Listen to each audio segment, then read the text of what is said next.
Hello everyone, कैसे हैं आप सब लोग।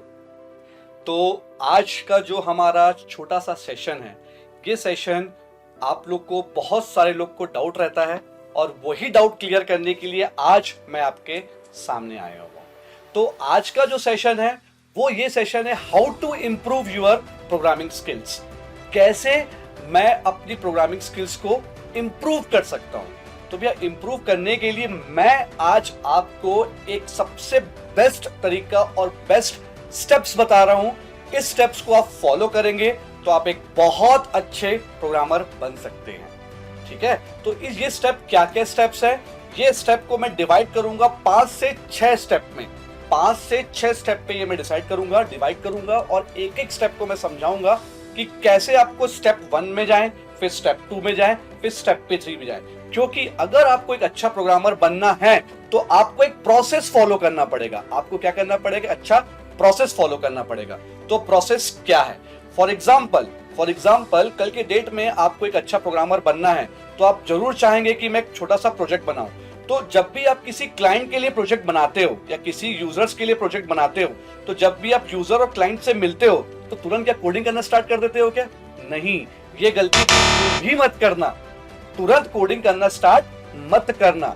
मैं उसी लिए आज मैं आपके पास आया हूं। अगर आपको अपनी प्रोग्रामिंग स्किल्स इंप्रूव करनी है तो क्या क्या वो स्टेप्स आपको फॉलो करने हैं। नंबर 1, सबसे पहला स्टेप जो है वो है आपका एल्गोरिथम। प्रैक्टिस कीजिए एल्गोरिथम की, प्रैक्टिस कीजिए डेटा स्ट्रक्चर्स की। ये चीज आपका डिजाइनिंग कंसेप्ट्स है। तो पहले चीज आप क्या कीजिए, सबसे पहले आप क्लाइंट से मिलिए, क्लाइंट से रिक्वायरमेंट गैदर कीजिए कि क्लाइंट की रिक्वायरमेंट क्या क्या है, क्या किस टाइप का वो सॉफ्टवेयर हमसे बनवाना चाहता है, किस टाइप का प्रॉब्लम है, उस प्रॉब्लम को कैसे उसका सॉल्यूशन निकालना है। तो इसको सबसे पहले आपको समझना जरूरी है।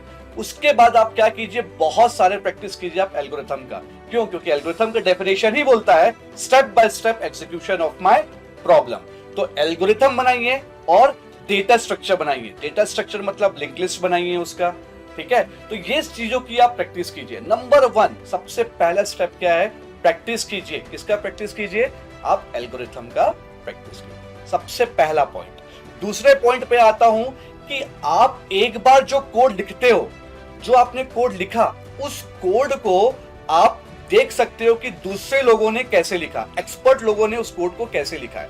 मतलब आप क्या करो, अपने जो आपने कोड लिखा है उसको आप किसी दूसरे जो कि बहुत एक्सपर्ट हो उसके कोड से कंपेयर करो। तो आपको पता चलेगा कि उस एक्सपर्ट ने क्या क्या वेरिएबल यूज किया हुआ है, कैसे स्ट्रक्चर्ड उसने यूज किया हुआ है, कैसे कैसे वो फ्लो यूज किया हुआ है। उसी फ्लो को आप अपने कोड से कंपेयर करो। देखो, कंपेयर करना बहुत जरूरी है। इससे क्या होगा, आपको पता चलेगा कि आप कहां पर लैग कर रहे हो। तो ये मेरा सेकंड स्टेप है कि अपने कोड को आप दूसरे एक्सपर्ट की कोड से कंपेयर करो। समझ में आया? ये दूसरा स्टेप था। तीसरा स्टेप क्या है मेरा? आप सबसे प्यारा चीज है, ऐसे इंजीनियरिंग की लाइफ पे अगर होता है या 11th और 12th के बच्चों के लिए होता है, आप कॉम्पिटिशन्स पे पार्टिसिपेट करो। कंपटीशन मतलब हैकाथॉन हो गया, कोड ब्लॉक्स हो गया, वैरायटीज ऑफ जहां जहां कोडिंग कंपटीशन होती है, आप वहां पार्टिसिपेट कीजिए। यकीन मानिए ये आपके लिए बहुत हेल्पफुल रहता है। क्यों? क्योंकि वहां पे आपको एक इन्वायरमेंट मिलता है, तरह तरह के लोग आते हैं और वहां पे वही लोग आते हैं जिसको कोडिंग में इंटरेस्टेड हो। जिसको कोडिंग में इंटरेस्टेड हो वही लोग आते हैं और सब लोग कोडिंग डेवलप करते हैं, मैन्युफैक्चर नहीं करते हैं। तो जब भी आप उन लोग से मिलते हो, अपने आप को कंपीट करते हो दूसरों की कॉम्पिटिशन्स पे जब जाके, तो आपके व्यूज और आपके आइडिया खुलते हैं। ट्राई कीजिए कि आप मैक्सिमम जो कॉम्पिटिशन्स होते हैं उस पे आप पार्टिसिपेट करो, जिससे आपके व्यूज और आइडिया बढ़ सकते हैं। तो इसको मैं थर्ड स्टेप बोलूंगा कि आप कंपीट कीजिए, आप कहीं कॉम्पिटिशन में पार्टिसिपेट करके। ये मेरा थर्ड पॉइंट। चौथा पॉइंट अगर मैं बोला जाए तो चौथा पॉइंट मैं उसको बोलूंगा, किसको बोलूंगा, कि आप दूसरे प्रोग्रामिंग लैंग्वेज भी पढ़िए। आप एक ही लैंग्वेज में बायस्ड मत होइए। क्यों? क्योंकि हर एक लैंग्वेज की अलग अलग विशेषताएं होती है, अलग अलग इंपॉर्टेंस होता है, अलग अलग सिंटैक्स होता है, अलग अलग फीचर्स होता है। तो आप एक ही लैंग्वेज में बायस्ड कभी मत होना। आपने एक लैंग्वेज सीख ली, उसके बाद आप ट्राई कीजिए उसका एडवांस वर्जन सीख कीजिए जो आपको एक्स्ट्रा फीचर्स के साथ लाके देगा। ये चीज मैं आपको बोलूंगा और ये मेरा फोर्थ पॉइंट।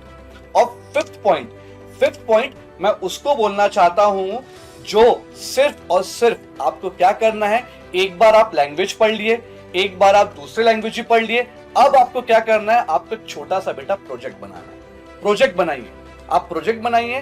प्रोजेक्ट कोई बड़ा सा प्रोजेक्ट बनाने के लिए मैं आपको नहीं बोल रहा हूं, एक छोटा प्रोजेक्ट बनाइए। जब आप एक छोटा प्रोजेक्ट बनाओगे और खुद से डिजाइन करोगे, खुद से डेवलप करोगे, तब आपको ऐसी प्रैक्टिस हो जाएगी, ऐसी प्रैक्टिस हो जाएगी कि आप अपने प्रोग्रामिंग स्किल्स को बहुत अच्छे से डेवलप कर सकते हो। तो ये मेरे 5 तरीके हैं जिससे आप अपने प्रोग्रामिंग की स्किल्स को इंप्रूव कर सकते हो। नंबर 1, प्रैक्टिस करो। क्या प्रैक्टिस करो? एल्गोरिथम्स की। क्या प्रैक्टिस करो? डेटा स्ट्रक्चर्स की। नंबर 1।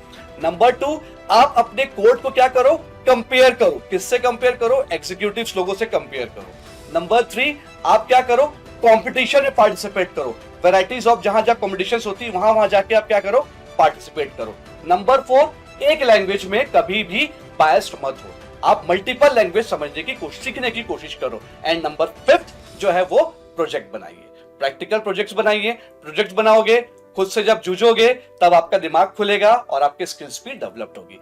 ऐसे करके आप अपने प्रोग्रामिंग स्किल्स को इंप्रूव कर सकते हो। आई होप ये सेशन आप लोग को अच्छा लगा होगा। Thank you.